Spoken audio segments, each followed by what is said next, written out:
Maybe now conference realignment chatter has officially jumped the shark because now we're talking about the ACC possibly stealing teams from the Big 12.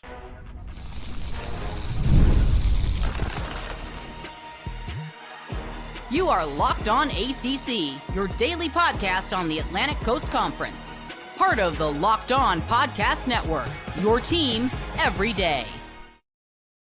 Shout out to the everydayers, and thank you so much for making Locked On ACC your first listen and your first watch today. We're available free wherever you get your podcasts. We're free on YouTube. We're part of the Locked On Podcast Network, your team every day. Today's episode is brought to you by Game Time. Download the Game Time app, create an account, and use code Locked On College for $20 off your first purchase. Terms apply. On this busy episode of Locked On ACC, we're going to hear from Miami Hurricanes standout edge rusher Rueben "Hurricane" Bain, who I had a chance to spend some minutes with today, some good minutes with today at Miami Media Day. We're going to talk about how the ACC can set the tone against non-conference Power 4 opposition first 2 weeks of the year. The ACC has an opportunity. If they can go over 500, and some of these games are a lot more difficult than others, but big non-conference games early on. But Kenton Gibbs, by the way, he's Kenton Gibbs from Locked On Wolfpack. I'm Alex Donno from Locked On Canes. We got to start with this because I was going through the awesome content today from our colleague Drake Toll, who we were co-hosts with Drake last year and hopefully again this season for Locked On College Football Kickoff Live. Drake does a fantastic job on Locked On Big 12. And Drake was a little nervous on his episode today because there's a new, I don't know if I call this a rumor or more of a theory as to why and how ESPN would actually steer teams from the expansion Big 12 over to the ACC. So let's break down some of the nitty-gritty on this. And by the way, I share the annoyance that Drake had with this, that why are we allowing people on the X app to write novels? Like this is not a tweet. This is a full-on blog that this person wrote. Why ESPN will move Big 12 schools to the ACC. He says ESPN wants more profit and less cost. Then how could it make more money with respect to the ACC than the Big 12? Contrary to what many people think, the simplest solution would be to move some of the Big 12 schools to the ACC. Why is that? He says the answer, by the way, this is from ex-user Old Gray Dog, which in itself makes me laugh. He says the ACC is expected to make more money than the Big 12 for the Big 12's next cycle by $5 to $10 million per year. But note that the ACC has two separate deals with ESPN.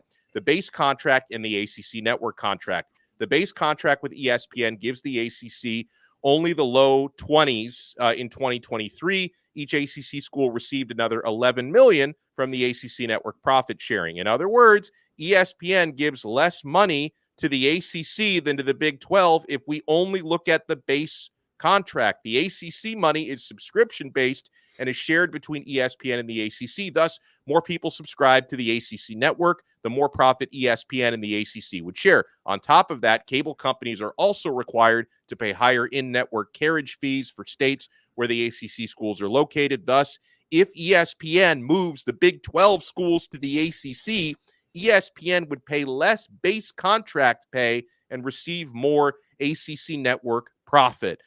He talks about Utah and Arizona State as teams that come to mind. First of all, Kenton, I know this guy has numbers to back up his claims. The whole thing seems a little absurd on the surface, plus the fact a lot of people out there assume that ESPN and Fox just have the Power 4 conferences on puppet strings. I feel like that gets overstated a lot. Yeah, they're imagining Disney to be a combination of Vought International, of Global Corp, of Global. They're imagining that they're this mystery conglomerate. What was the company in Fallout? Do you remember the company in Fallout that was pulling the strings? What is that? A video game? I have no idea what you're talking about. Never mind. You're a little too old. Vault Tech. That was the name. Vault Tech was the name of the company. Okay. They're imagining that there are all of these companies at once, and they simply are not. Don't get me wrong. Disney is massively powerful. They do have a ton of money. That is not to be understated in all of this. But I think that we're creating a situation where we are imagining Disney as being so powerful they can move institutions from one conference to the other with a snap of their fingers, which is not necessarily the case. It's not the way it sits right now. And this is why I think it's so interesting that now people are finally looking at sources and saying, wait a minute, is this source legitimate? Because where were these same people vetting at when there were all of these rampant rumors about the ACC breaking apart and all these teams leaving left and right and all that? Nobody was vetting sources then. When there were rumors that, oh yeah, Florida State and Clemson played their last game in the ACC, not a single damn soul did an ounce of vetting. Now all of a sudden we're paying attention. But you know what? If this is the moment that gets us to pay attention to where we're getting our information from, good. Because I don't believe that the ACC is taking Pac-12 or I'm sorry, Big 12 teams. Really, with Utah and Arizona State, they are Pac-12 to Big 12, but you get my point. Yeah. I don't think that they're going to take those teams because Utah just signed into that contract. Utah cannot, hey, I don't like this contract, I'm leaving. As we're seeing right now with Florida State and Clemson, you cannot do that with a contract that just because you don't like it. You have signed that contract. You have to sit in that for a while. You have to do whatever you got to do, pay whatever the exit fee is. But that's just the reality of what we're looking at here. And moreover than anything else, yes, the numbers make sense, but there are things outside of numbers sometimes. When you break down the raw numbers of who makes more, and this would be a very simple, it's like saying, oh yeah, Donno, you'd save a ton of money if you just didn't take care of your kid anymore. Well, hypothetically, yes. Yeah, yes. If I don't feed him, if I just send him out to panhandle for food, that I can. Yeah. Listen, all you got to do is go behind the cookout, and they throwing out food every night at about 3:50 a.m. You know, just send them out there. They'll feel bad for them. Tell them to do the big eyes. They'll get free food for everybody. But you get the point. There are practical things that do not always align with theory, and this is one of those moments. Yeah, I mean, I guess like ESPN obviously has a lot of leverage when it comes to the ACC and the Big 12 being the biggest and most important TV partner, but people just assume the conferences have no autonomy whatsoever, that like, you know, they have their own contracts and agreements and relationships with their members. Now, I guess like if you really want to dig deep into the conspiracy, you know, ESPN can always threaten, hey, we have that look-in provision coming up. You know, if you got, which is actually with the ACC, so that's leverage. I think the ESPN has more leverage over the ACC than they do with the Big 12. But I guess you could say we're not going to renew this deal, or we're not going to extend it if you don't do what we say. So obviously, there's a certain amount of leverage and power that the TV networks have, but people assume that the conferences have no autonomy whatsoever. Like I got to tell you, if it was all about the TV networks, then Fox would have already snatched up Clemson and FSU. It may happen eventually when they get to the Big Ten, but it certainly hasn't happened yet. But I think my message here is, Kenton, that people have to do a better job, maybe us included, in filtering out the noise from the actual reputable conference realignment reports. Let's try to filter out the reports a little bit better from the rumors, because, and I enjoyed this theory. I enjoy the theory that, yeah, cost-effective ESPN could probably do themselves a financial favor if they were to turn these two conferences upside down. I just don't know if they actually have the literal power to do so. Now, I do. Go ahead. Oh, no. I was just going to say the only thing that I agree with out of this article is the ACC stands to make more than, or to give ESPN more than the Big 12 for getting a lesser payout. So that's why I keep trying to tell everybody, this world that you're imagining where ESPN doesn't renew the ACC's contract, it's delusion. It's delusion. Come back to planet Earth, because that is the one thing that this tweet got right that I've been saying for forever. The ACC gives ESPN a great deal. They're not going to lose themselves out of a great deal to where now Fox can go get that great deal because, well, we just don't think you guys are worth it without Clemson and Florida State. Right. That's not how this thing works.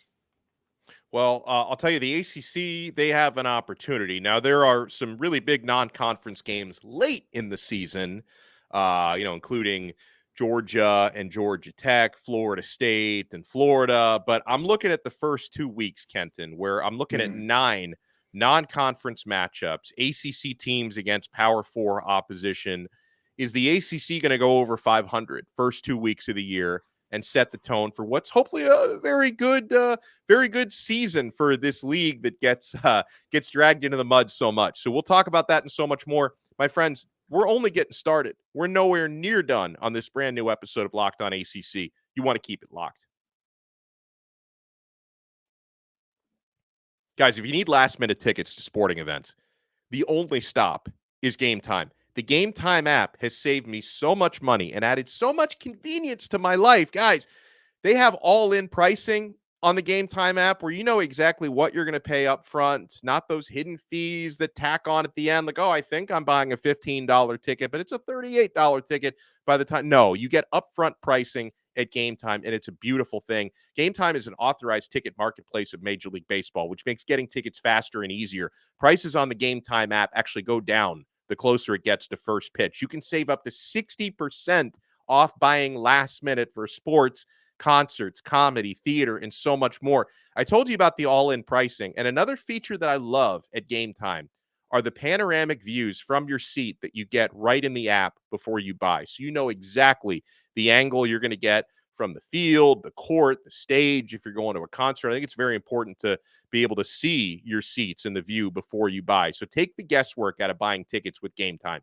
Download the Game Time app, create an account, and use code Locked On College for $20 off your first purchase. Terms apply. Again, create an account and use code Locked On College for $20 off. Download Game Time today. Last minute tickets, lowest price guaranteed. We are also proudly brought to you by Factor Meals. Guys, Factor Meals, they help you get healthy with their nutritious food, and it's so easy. You're talking about 2 minutes of prep time. Everybody's got time for 2 minutes of meal prep, and we got warmer, sunnier days here. Factor's no prep, no mess meals are fantastic. Meet your wellness goals in time for summer thanks to the menu of chef-crafted meals with options like Calorie Smart, Protein Plus, and even Keto. Factor's fresh, never frozen meals are dietitian approved and ready to eat in just 2 minutes. So no matter how busy you are, you'll always have time to enjoy nutritious, great tasting meals. With 35 different meals and more than 60 add-ons to choose from every week, you'll always have new flavors to explore. So crush your wellness goals with dietitian approved meals and ingredients that you can trust. Enjoy effortless support for your lifestyle. Choose from 6 menu preferences to help you manage calories, maximize protein intake, avoid meat, or simply eat well balanced. Head to factormeals.com/LockedOnCollege50 and use code LockedOnCollege50 to get 50% off your first box plus 20% off your next month. That's code LockedOnCollege50 at factormeals.com/LockedOnCollege50. Thank you so much for making this episode of Locked On ACC your first listen and your first watch today. Make sure for your second listen, you check out Kenton and Grayson on Locked On Wolfpack. You check me out on Locked On Canes. We give you guys tireless coverage of our teams and, of course, coverage of the league, the ACC here on Locked On ACC. So Kenton, I'm looking at week 0/1 and week 2 this year. Why don't we go through these Power 4 non-conference matchups, and you tell me, we'll tell each other if the ACC is going to go over 500 or below 500 in these 9 games. So you've got UNC at Minnesota, August 29th. The Golden Gophers, by the way, are 2-point favorites for that game. Do you think the Gophers get it done at home? Thankfully, it's home in August for them. You don't have to go to Minnesota in November. Do you think UNC can pull off the mild upset, or do the Gophers get it done? I think UNC pulls off the mild upset here. I think that Fleck and company are not what people thought they were in the Big Ten. And I think that's going to be a problem. I don't know what the problem is, but Minnesota they always seem to be in their own way as of late. And I'm not sure that changes as of this year. I think that the Heels pull off a mild upset here. You know what? We probably shouldn't even say mild upset, because when you're a 2-point home favorite is 3 at point, home, yeah. It's kind of like being a 1-point dog. So Yeah. You know what? Yeah. Maybe the smart money would be North Carolina +2 for that matchup. So that could be a 1-0 non-conference Power 4 start for the ACC. Now, this one could be a little bit tougher, Kenton. Of course, we welcome the Stanford Cardinal into the conference with open arms. They're going to be hosting TCU. on August 30th, and the Horned Frogs are 8.5-point favorites on the road against Stanford. I think we're probably going to be 1-1 after that game. What do you think? I'm expecting Sonny Dykes and company to have a good rebound year after last year, which was like, that was very, very tough after what you saw a year earlier in terms of being a playoff team, winning a playoff game, getting to a national championship, and then to lose to a 4-8 Colorado team to open up out the gates, to struggle as mightily as they did at times last year. I'm expecting them to bounce back, and I think that bounce back starts with a win over a meandering but young and getting better Stanford team. Yeah. So then you have, obviously, this one is of interest to me. I will be at this game in Gainesville. Miami at Florida, August 31st. And the Hurricanes are road favorites, -2.5. I think Florida is going to get a steady dose of Damian Martinez, Mark Fletcher, and Cam Ward. I think I think it's going to be close, Kenton. I know some Miami fans are like, "Oh, we're going to blow them out." Some Gator fans are like, "Oh, we're going to blow out Miami." No problem. I think it's going to be a close game. I think the trench play is going to be the difference, though, and Miami pulls it off. We are always in the market for new hosts here on Locked On, and Billy Napier, if you would like to come on to me and Donno's show, we'll have you as a permanent co-host here, because I think he knows a lot of good ball. He's a very exciting guy. He's great in front of a camera. Unfortunately, he has not been great on the sidelines in the SEC. So come on, Billy, come on. This game is going to start a few shellackings that I don't think he makes it out the month of October as the head coach of Florida. Wow. Yeah, they have the toughest schedule in the country. Yeah, that's what I'm saying. I don't think they make it out. And this game will be one of the reasons, because I don't think that Florida will look competitive in this game. Wow. Your mouth to God's ears. I would certainly love to see that. So that could be a 2-1 start for the ACC. Okay, then you have Clemson against Georgia in Atlanta, and the Dogs are 13.5-point favorites. So I'm not even sure if Clemson can cover, if we're being, and no disrespect to the Tigers, but Georgia is Georgia, and I don't think that game's going to be close. When you put UGA and the L together, things get ugly, and that's what this game is going to be. It's going to be ugly. The Tigers might have to do some soul searching after this one, because I think Georgia takes them to the woodshed. And then, so that's probably 2-2 right there. But week 0 and week 1, I think the ACC comes out of that first full weekend 3-2, because you've got Virginia Tech at Vanderbilt. And Kenton, if we're going to be able to pump our chest at the ACC's record against the SEC this year, I know it's Vanderbilt, but it would still count as a win. Hokies are 13.5-point favorites at Vandy, and I think they get it done by at least 2 touchdowns, if not 3. The Commodores have one of the most intimidating home presences in the country. They feel that stuff. I'm lying. They don't. They do not. Drones and company gets it done in this one. I don't think that Vanderbilt quite has the facilities to stop that powerful running game that Virginia Tech is going to be coming with out the gates. I just don't. So then you head to week 2. You have a couple games that are a little less exciting, couple games that are more exciting. Let's go through these first 2.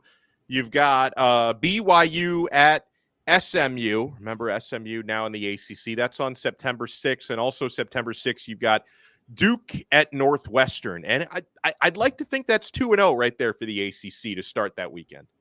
I can never read BYU. I never know which BYU you're going to get, but give me the Pony Express. I think that the guys in Dallas get it done, and they take this one home. The Nerd Bowl, Duke and Northwestern. I'll tell you what, Northwestern was one of the most improved teams in the country last year, going from, I believe it was a 1-win team to a 6-win team last year. Great job. Great for them. Duke is going to be dealing with a lot of turnover, a lot of attrition. Yeah. I'll tell you what, if this line was any bigger, or actually, do you have the line for this? Or there's no line. There's no line for that game that I've seen. That's one of that's one of these week 2 games that they have not released odds for. Yeah, I would say, I want to say Duke takes this one. I really do.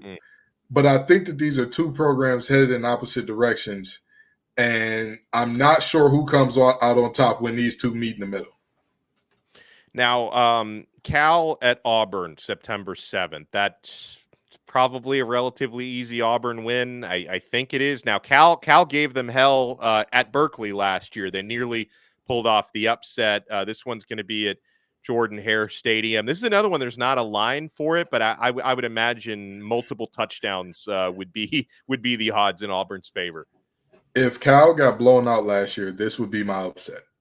If Cal got blown out by Auburn last year, I would pick Cal handily because Auburn has a very bad habit of going to sleep on teams coming into Jordan-Hare. I don't know why they imagine themselves as being like, hey, we're good enough to do that, because they're not, as made very apparent by New Mexico State, or was it New Mexico or New Mexico State? Whichever one it was. I think it was State, right? New Mexico one of those State? One of those two teams whooped the wheels off those boys last year. So, with that in mind, if Cal was able to sneak up on them, I would say they get it done. I think that Auburn handles this one fairly easily. Yeah, it was State. New Mexico State Aggies got that classic 31-10 win against Auburn. So, yeah. Yeah, I think that Cal, again, love Jay not down. I think that he's one of the most exciting players, regardless of position in the country. But they can't sneak up on him again. Because last year, they almost snuck up on him and got one. And I just don't see it happening this time. And that's going out to Berkeley. It's a tricky road trip. And I think some teams in the ACC are going to find that out in the next couple of years, that it's not an automatic win when you have to go out west like that. And then one that is near and dear to Kenton's heart, there is a line for this one. Tennessee at NC State, September 7th. Obviously, you've got the SEC hype coming in. I think the Vols could be pretty good this year. They're 4.5-point favorites though on the road. Kent, I'm not sure if I'm ready yet to predict the full upset, but I would definitely lock in NC State plus 4.5. I think they keep it either way within a field goal. I said that Cal would have been my upset. And if they wouldn't have pulled Auburn close last year, well, somebody's got to be my upset. And damn it, I'm picking State. Let me tell you why. I like Nico a lot.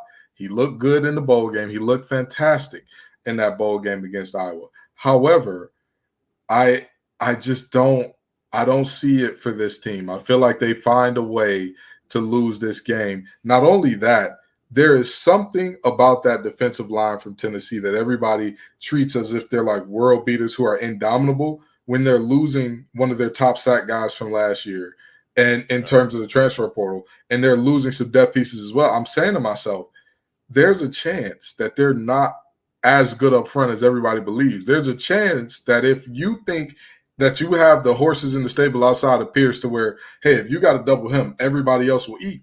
They may not. There may be a little bit of famine on the old Rocky Top if that's the case.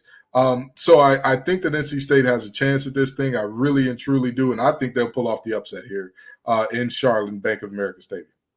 So there you have it. So I think that puts the ACC over 500. I'm counting. I think 6 wins, 3 losses in those Ozo. There we go. The conference will be feasting. And, you talk about passes and edge rushers. I had a chance to chat with me and a couple of other reporters, chat with one who should be among the very best in the country heading into his second season at the University of Miami. We'll hear from Rueben Hurricane Bain at Miami Hurricanes Media Day when we come back. You want to keep it locked right here to Locked On ACC. And I already know you're keeping it locked to eBay Motors.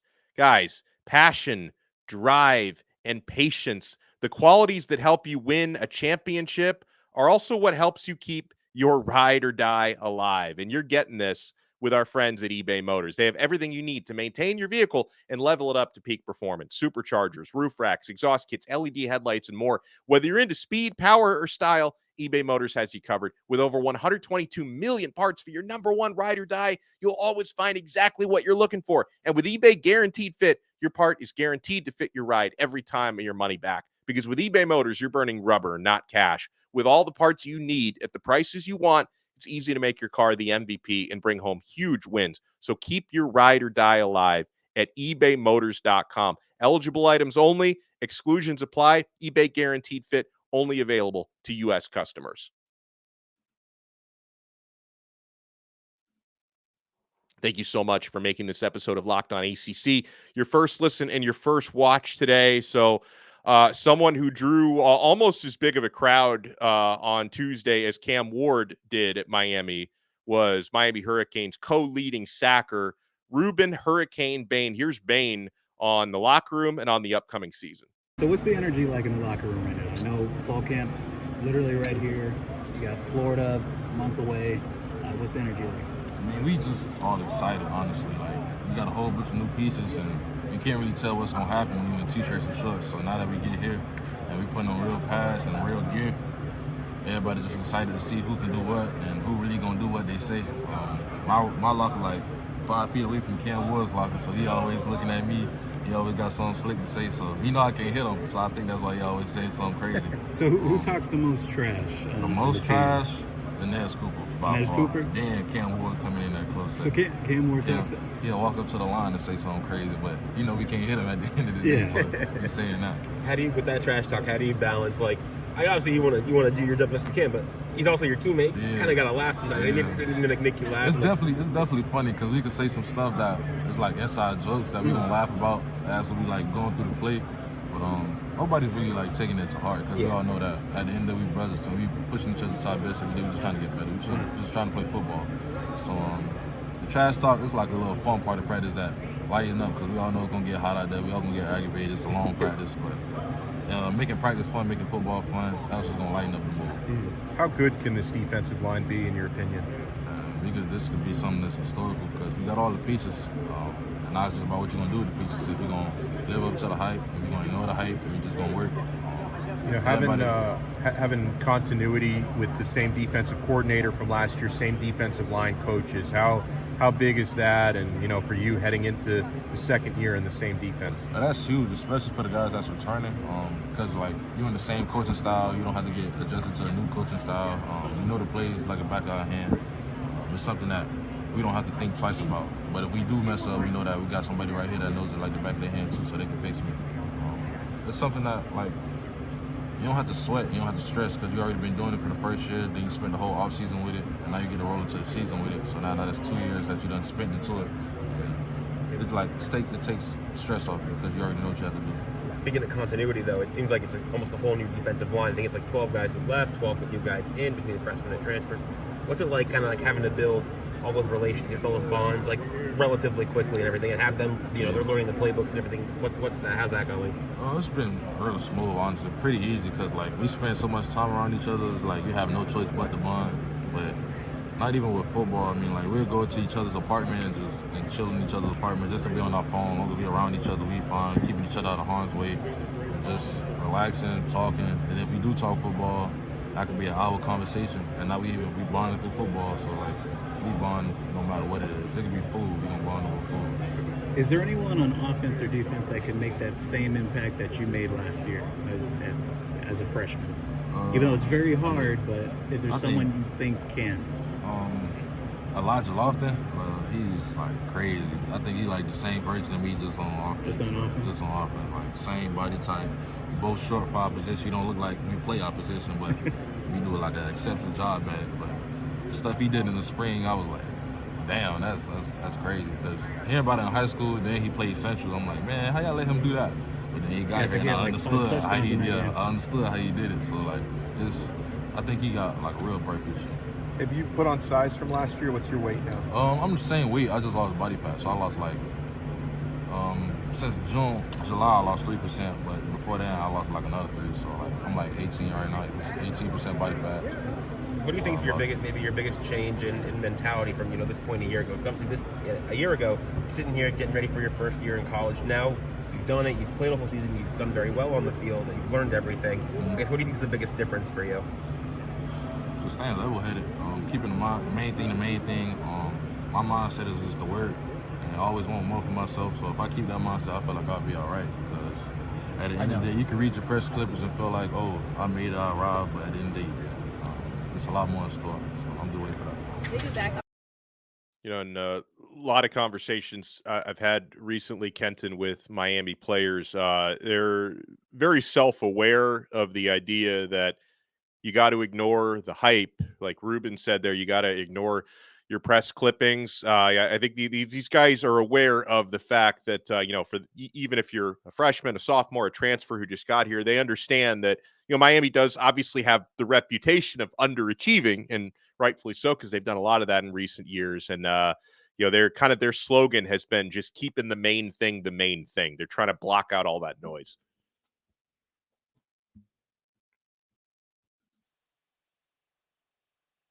Oh, sorry about that. I had you. You're good. You're good. Rueben, I love the way you play the game. I love everything you said there. It all sounds very good. Get rid of your barber, brother. That hairline is pushing back. Come on and join the ball crew, Rueben. Rueben, we love you. We love you on this show, Rueben. I know you're going to have a standout year. I know you're going to be that hairline is creeping back. No, but in all seriousness, though, he absolutely has the right temperament for what this Miami team needs. I think that his statements are very reflective of a team on a mission, more or less, right? It isn't just like, hey, we're just happy to be here, and whatever happens, and the chips are gonna fall where they meant. He's very much so. We're excited, but we know there's work to do. The continuity has to be built because we know there's work to be done. There's things we need to do. And he's a very young guy as well. He's a true sophomore, if I do remember correctly. And so, this young man, he sounds wise beyond his years. And that hairline is showing us that he may not be beyond his years after all. I had the same problem when I was in school. Hey, listen. When it's time, Ruben. Yeah. And let me tell you, you're going to be one of the top first 10 to 15 guys to hear your name called by Roger Goodell and company when it's time for you to go. Stop messing around. Knock it off, okay? But no, seriously, he's a baller. I'm expecting to see good things from him next year. Well, we'll talk to you guys again tomorrow. Always a great time here on Locked On ACC. Make sure you smash that like button, subscribe to our channel. If you watch us on YouTube or if you listen to the audio version, Apple Podcasts, Spotify, we're on every podcast app. So make sure you subscribe. And we'll talk to you again tomorrow on another episode of Locked On ACC, part of the awesome Locked On Podcast Network. Your team every day.